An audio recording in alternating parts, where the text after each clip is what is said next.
I had been bottling up emotions I didn't even realize I felt. Michael's words seemed to validate every doubt, every frustration I had about my life. I laughed nervously, brushing off his comments with a light-hearted joke, saying, "Well, Ken's boss is pretty lucky too. I bet you hear that a lot, though you being so charming and all." The words left my mouth before I had time to think. I meant it as a joke, something to defuse the tension. But Michael's smirk lingered a moment too long, and it made me uncomfortable. He didn't say anything inappropriate, but his silence spoke volumes. I stared out of the window, willing the car to move faster, regretting ever agreeing to this ride. When we pulled up to my house, Michael offered to walk me to the door, but I declined politely. I didn't want to give Ken any reason to feel uneasy. Things between us were already tense enough. Later that night, when Ken got home, I mentioned the ride with Michael casually. I thought being upfront would show there was nothing to hide, but Ken's reaction wasn't what I expected. His expression darkened, and he asked why I didn't just wait for him. His tone was calm, but I could feel the undercurrent of anger. "Michael is a nice guy," I said defensively. "I wasn't about to stand around at an event alone all night waiting for you." Ken didn't argue. He just nodded and walked into the bedroom without another word. His silence cut deeper than any argument could have. The joke that broke us a few weeks later, in a desperate attempt to lighten the mood and rekindle some of the old playfulness in our relationship, I made the worst joke of my life. Ken had been talking about a big meeting he had with Michael and some hirings. He looked stressed, and I wanted to make him laugh. Without thinking, I blurted out, "Well, at least you've got Michael. Honestly, he's the most attractive boss I've ever seen.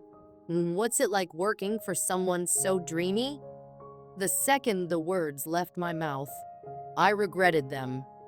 Ken's face froze, his jaw tightening. I laughed, trying to show it was a joke, but his expression didn't soften. "That's what you think of when you see my boss?" he asked quietly, his voice sharp. "Ken, it was a joke. You know I don't mean it," I said, reaching out to touch his arm. He stepped back, avoiding my gaze. "Do you have any idea how hard I work? How much I've sacrificed for this family? And this is what you think of me? That I'm in my boss's shadow?" I tried to explain, but he wouldn't listen. He left the room, slamming the door behind him. For days, he was distant, barely speaking to me. I tried to apologize, but he brushed it off, saying he was just tired from work. But I could feel the shift between us, the warmth, the trust, the easy camaraderie we'd once had, all replaced by an icy wall I didn't know how to break through. Spiraling downward from that moment on, everything started to unravel. Ken spent more and more time at work, and when he was home, he was either too exhausted to engage with me or preoccupied with his phone.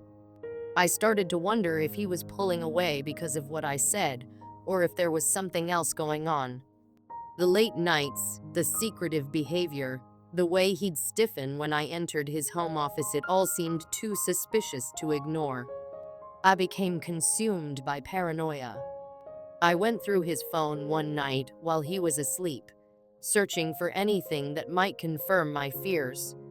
There were no incriminating messages, but there were plenty of texts between him and Michael, some work-related, others about events and dinners I hadn't known about. My insecurities fed on those small omissions, growing into something monstrous. One night, I confronted Ken outright. "Are you hiding something from me?" I demanded. He looked genuinely shocked. "What are you talking about? You're always at work, always with Michael. Are you? Is there someone else?" His face twisted with hurt and anger.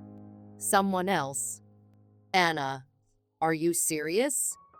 After everything we've been through, you think I'd do that to you? I broke down in tears, trying to explain that it wasn't him. I didn't trust it, it was myself. I told him I felt like I was losing him, that I missed the man who used to make me feel like the center of his world. But instead of bringing us closer, my confession only seemed to push him further away. The breaking point, the final straw, came a few weeks later. Ken came home late one night, smelling faintly of cologne that wasn't his. He said he'd been at a dinner with Michael and some clients, but he didn't offer any details. I couldn't stop myself from snapping. Was Michael there to hold your hand the whole time? Ken froze, his face pale with anger. You've made it clear what you think of me, Anna, he said coldly. Maybe Michael should be the one you're married to since you seem to admire him so much. I was stunned. The man who had once been my rock, my partner in everything, now looked at me like I was a stranger. I tried to apologize, to explain that my joke had been a stupid, thoughtless attempt to lighten the mood, but he wouldn't listen. You don't respect me, he said, his voice trembling. You don't even see me anymore. All you see is what I'm not. That night, Ken slept in the guest room, and for the first time in our marriage, I felt like we were truly broken. Seeking redemption now, here I am, pouring my heart out to strangers on the internet, hoping someone can help me figure out how to fix this mess I've made. I know I've hurt Ken deeply, and I hate myself for it. He's the love of my life, the father of my children, and I've let my insecurities and thoughtlessness drive a wedge between us. I've tried to apologize, to show him how much I love him, but it feels like every attempt I make only pushes him further away. I don't know how to rebuild the trust and connection we once had, but I'm willing to do whatever it takes. I just need advice, real, honest advice on how to save my marriage before it's too late. Please, Reddit, help me. I can't lose him. A growing distance, I nod, watching as she grabs her briefcase and heads out the door.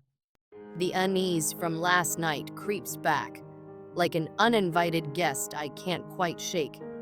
I try to push it aside. Today is supposed to be a good day. The morning is a blur of emails and phone calls, my mind only half in the moment. By lunchtime, I'm walking through the park near our apartment, hoping the crisp air will clear my head. But it doesn't. The knot in my stomach persists. Natalie's been distant before, especially when work gets hectic, but this time feels different. Her silences aren't just pauses, they're walls. By the evening, I'm back at the apartment, meticulously arranging plates and lighting a candle at the dinner table. It feels over the top, but I'm desperate to recreate even a shred of the connection we used to share. When Natalie finally comes home, her shoulders are slumped under the weight of exhaustion. Hey, I say, pulling out her chair with a hopeful smile. How was your day? She sits down, offering a small, weary smile. Long, but productive. How about you? Any big plans for the new job? Not yet. Just trying to take it all in, I reply, my eyes searching hers. Are you okay? You've seemed distracted lately. Her fork pauses midair. She looks at me for a moment, as if deciding how much to reveal. It's just work. A lot of big cases all at once. Nothing to worry about. I nod, but the answer doesn't sit right. Her voice carries a weight she isn't naming, and I can't shake the feeling that there's something more behind her words. Cracks beneath the surface, the week passes in a haze of preparations for my new job. Meetings, forms, and onboarding sessions fill my days. Natalie's schedule is equally packed, and our time together shrinks to brief exchanges in the mornings and tired goodnights. When we do talk, The conversations feel shallow, like treading water instead of diving into the depths we used to share. One night, I'm at my desk, reviewing documents, when I hear Natalie's voice from the living room. It's low, almost a whisper, and though I can't make out every word, certain phrases slice through the quiet. Complicated. Not ready. I just don't know. The pit in my stomach deepens. When the call ends, I walk into the room, trying to keep my tone casual. Who was that? She glances up, startled, then quickly recovers. Just a colleague. We're strategizing for a case. I nod, but my chest tightens. Her explanation feels rehearsed, not real. The celebration that wasn't my first day at Morrison and Blake should have been a milestone, a dream realized after years of hard work. The office buzzes with energy, the kind that promises new challenges and opportunities. But Natalie's growing distance weighs on me, dulling my excitement. When I return home, eager to share every detail with her, the apartment is eerily quiet. Her briefcase is by the couch, a trail of her presence, but she's not in sight. I find her on the balcony, gazing at the city skyline with an intensity that makes my chest tighten. Hey, I say, stepping beside her. You okay? She nods, but her eyes remain fixed on the horizon. Just thinking. About what?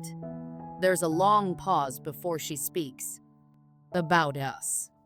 About how everything's changing so quickly. Her words hit me like a freight train. I blink, trying to steady myself. Changing? Natalie, this job, it's a good thing. It's what we've been working toward. Together, she turns to face me, her eyes shimmering with unshed tears. I know, but it's a lot, Brian. It's all happening so fast, and I'm not sure I'm ready for it. I stare at her, struggling to process her words. What are you saying? I'm saying, I don't know. Her voice cracks, the vulnerability cutting through her usual composure. I need time to think, to figure things out.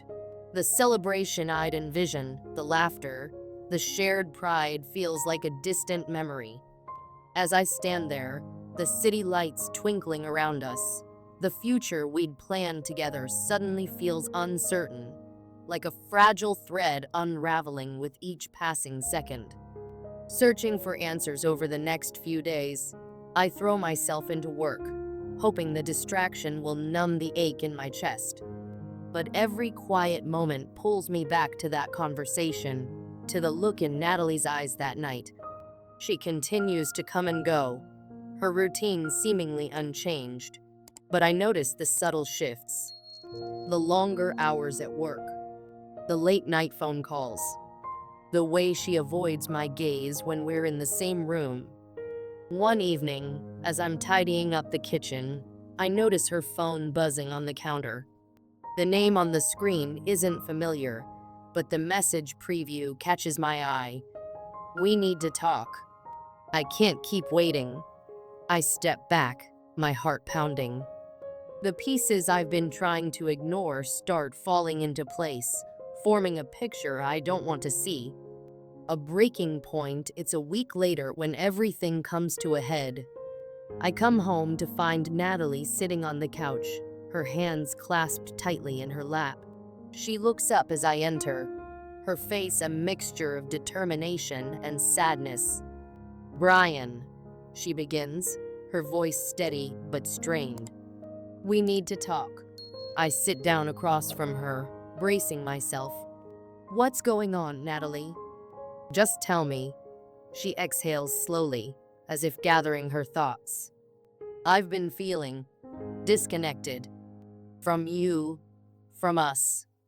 And I think it's because I've been holding something back. The air feels heavy, like the room is closing in on me. What are you saying? There's someone else, she admits, her voice barely above a whisper. The words land like a punch to the gut, knocking the air out of me.